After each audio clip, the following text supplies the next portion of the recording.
So, I'm gonna go ahead with The Wisdom of Insecurity by Alan Watts, which is a book, I think, by 1951 or something, if I remember it correctly. And we're gonna go ahead with... Have I already finished it? I think no. Maybe. There is no pleasure without pain, so stop worrying and let go of negativity. I think I'm just gonna go ahead with part 4. To truly experience life, have awareness in the present moment. Has this ever happened to you? You're feeling particularly unhappy or hopeless, and someone, instead of taking pity, tells you that you're thinking too much. Might seem a bit callous, but actually that person was probably right. Many people are disappointed with life, not because of what they're doing, but because they're fixated on what they need to do or what they regret not having done. So instead of planning out the future or bemoaning the past, focus on the experiences of the present. Simply put, thinking about something is never as profound as actually feeling it. Take music, for example. Thinking about Mozart's symphony is nothing compared to being in the audience and letting the music wash over you. The same can be said for any experience. Don't think about how it will impact you later, enjoy it now. For instance, rather than taking a picture of a delicious bowl of pasta and thinking about how cool it will look on Instagram or Facebook, focus on enjoying the meal. Nothing compares to the experience of actually savoring the taste of good food. You might be wondering, what if the present moment is making me miserable? Shouldn't I be focusing on pleasant prospects of comforting memories? Actually, resisting or denying present emotions will only make matters worse. Life is like a long and powerful river. From time to time, there will be some rapids. All you can do is ride it out. Resist or try to get back upstream and you might drown. Stay calm and ride the waves, and the river will carry you to a safer place. Furthermore, this is actually how your mind works. It wasn't to give in to the emotions you're experiencing. It's only when you try to resist or escape these painful emotions that anxiety takes hold. If you embrace frightening emotions and experiences, the tension will subside.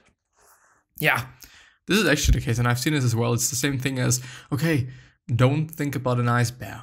And you're probably going to think about an ice bear, which, you know, it's just the same. It's just the same as, okay, I shouldn't be thinking about that. I shouldn't be feeling that. And guess what you're going to feel?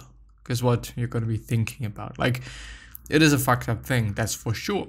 But this is how we are. This is how we are programmed. And this is what we do. And it is what it is. I mean, one can be really upset about that. Or one can just accept it and live with it and understand it and be okay with it. Summary part 5. Understand that your mind and body are the same entity.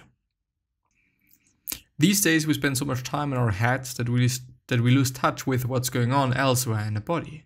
But constant cogitation subordinates the wisdom that our body and subconscious has to offer. Have you ever spent hours struggling with a seemingly insoluble problem and then, while in the shower or on a walk, not consciously thinking about anything at all, struck upon the perfect solution? It's a common experience, and it reflects one of the benefits of a holistic, total body approach to life. Once you recognize that mind and body are one and the same, you can unlock your full potential.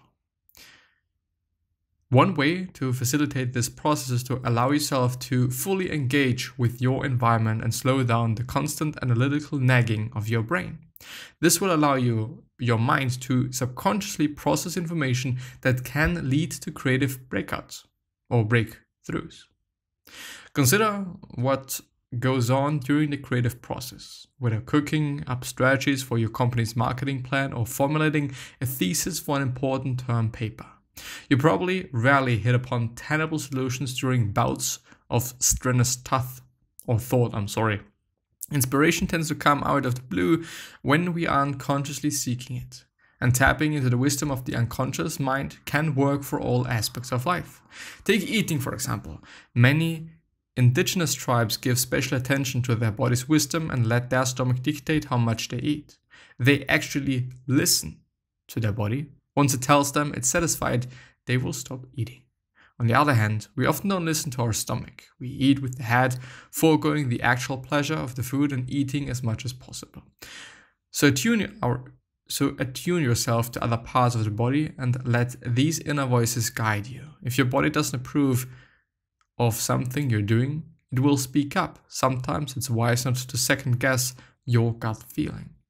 In review, the Wisdom of Insecurity book summary. The key message in this book summary, which is understand that there is no such thing as true security in life. So rather than falling into a state of anxiety, accept insecurity and pain as a part of life by being aware in the present moment. This will help you find tranquility and contentment.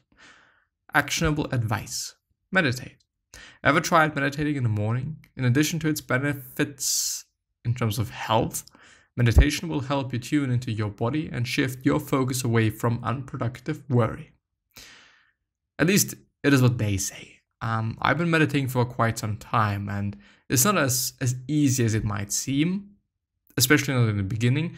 And it is definitely also not the case that it is some, that it is, at least not for me. I mean, for some people, it's probably going to do something different. But for me, it is not like, okay, I'm now sitting there meditating and everything is going to be fine. No, it's not the case, at least for me. I mean, if I really get into this meditative state of mind and then just really focusing on the meditation per se, then yeah, I don't think about anything else. And I'm in a really interesting space. But getting into that space, especially when things are, when things are going on, when there might be some stress, there might be people being angry, there might be just something else. It is not that easy, unfortunately. Of course, it would be amazing, and I totally was believe that one can actually be able to do so. I'm not at this point yet. I can't be like, okay, I'm gonna sit down there and meditate and forget about everything that's going on. On some days, that's totally fine and completely doable and easily doable. But on some other days, especially those very stressful days, and especially actually those days that on which I actually need something like that, it's definitely not easy, to get in this state. But I think meditating has been a pretty big contribution to my life, and I'm actually very grateful that I started this whole process. And yeah, I had some, also in very recent times, had some really great experiences with it. It's changing on a day-to-day basis. On some days I'm doing really fine with meditating. On some other days I just feel like, please, time be over. I just want to sleep and I just want to do something else, because sometimes life is more interesting than sitting around and meditating, which I think is totally understandable. But yeah, I think it's been a really interesting book, and I'm also looking forward to going through more book summaries as an audio version. I kind of feel like that when I'm filming myself, I tend to not be able to speak that well. I don't know why. It is probably some mental bullshit going on, but in the end, it's the case. In the end, I just have to accept that and have to see that. But yeah, today's Saturday, and today is actually a very beautiful day. So I think that I'm gonna head outside. It is already, I think, 3:15 or something p.m. So maybe I'm gonna just hike up some mountain.